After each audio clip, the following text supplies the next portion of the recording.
L'Afrique est un continent où, dans leur majorité, les populations n'ont pas encore assimilé dans leurs habitudes de vie quotidiennes la culture du stockage et de la conservation dans plusieurs systèmes que rencontre un homme au cours de son existence dans la nature. À l'état primaire, la nature n'offre pas de ressources prêtes et disponibles qui doivent servir directement aux êtres humains qui y habitent pour vivre et perpétuer leur descendance aisément, quelle que soit la catégorie à laquelle ils appartiennent, pays, couleur de peau, langue maternelle, religion. À cet effet, pour survivre dans les différents écosystèmes de vie qu'on peut retrouver sur le globe terrestre, l'homme a toujours fait preuve d'imagination et de créativité afin de modifier et de modeler son environnement de vie pour le rendre autant que possible habitable en fonction des nécessités qu'exige sa survie, telles que les diverses évolutions des groupements humains, les communautés, les tribus,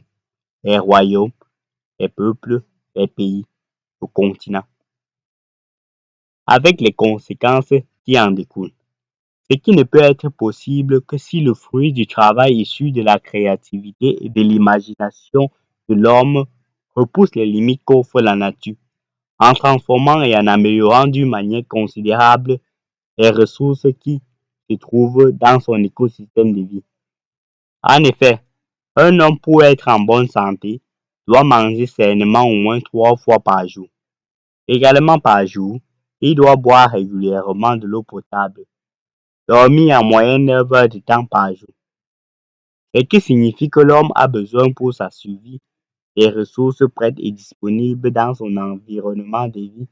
avec une période de l'ordre de grandeur du jour. Malheureusement, la nature n'offre pas les ressources avec la même période que nécessite un homme pour rester en bonne santé. Les ressources sont renouvelées dans la nature avec une période dont l'ordre de grandeur est plutôt du mois, voire des années. Animaux, certains arbres fruitiers, tandis que l'homme a des besoins journaliers. À titre d'exemple, la période du cycle de culture de plusieurs plantes agricoles, igname, manioc, patates douces, pommes de terre, maïs, haricots, arachides,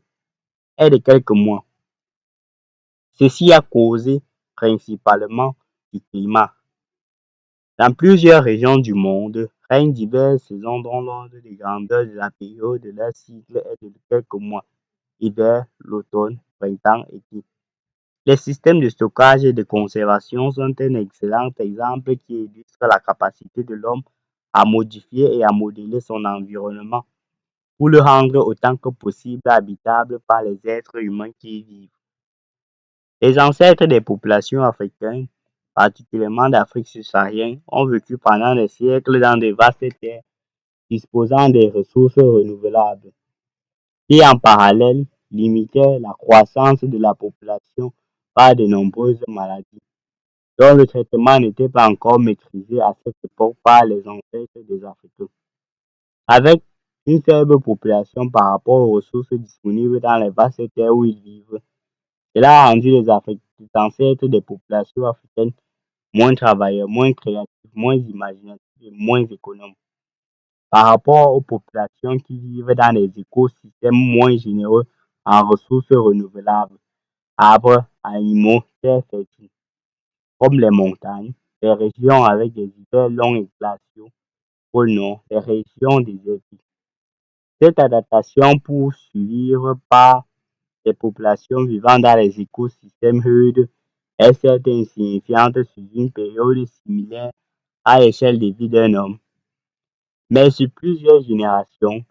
il crée un décalage très important de comportement social qui se ressent en observant le niveau de développement technologique de leurs descendants asiatiques occidentaux. En comparaison aux populations dont les ancêtres ont évolué pendant des siècles dans une nature primaire riche en ressources renouvelables, on se retrouve aujourd'hui avec des populations africaines qui diffusent un retard de développement sur plusieurs domaines scientifiques, technologiques, sécuritaires, sociaux, administratifs.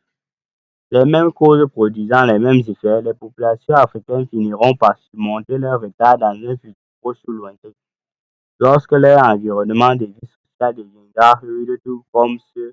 des grandes puissances mondiales auparavant. Mais pour l'instant, au XXIe siècle, ce retard en général et en matière de systèmes de stockage et de conservation en particulier, qui dans toutes les nations du monde représente un très grand marché, encore plus le continent africain. En effet, pour des raisons historiques, les Africains qui vivent sur le continent ne s'intéressent pas encore à ce type de domaine, qui tel que pratiqué actuellement dans les pays avancés en technologie moderne, représente une nouveauté pour les populations africaines. En conséquence, l'offre est faible par rapport à la demande,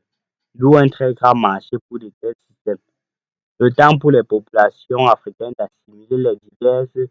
compétences et outils nécessaires à la maîtrise de tels systèmes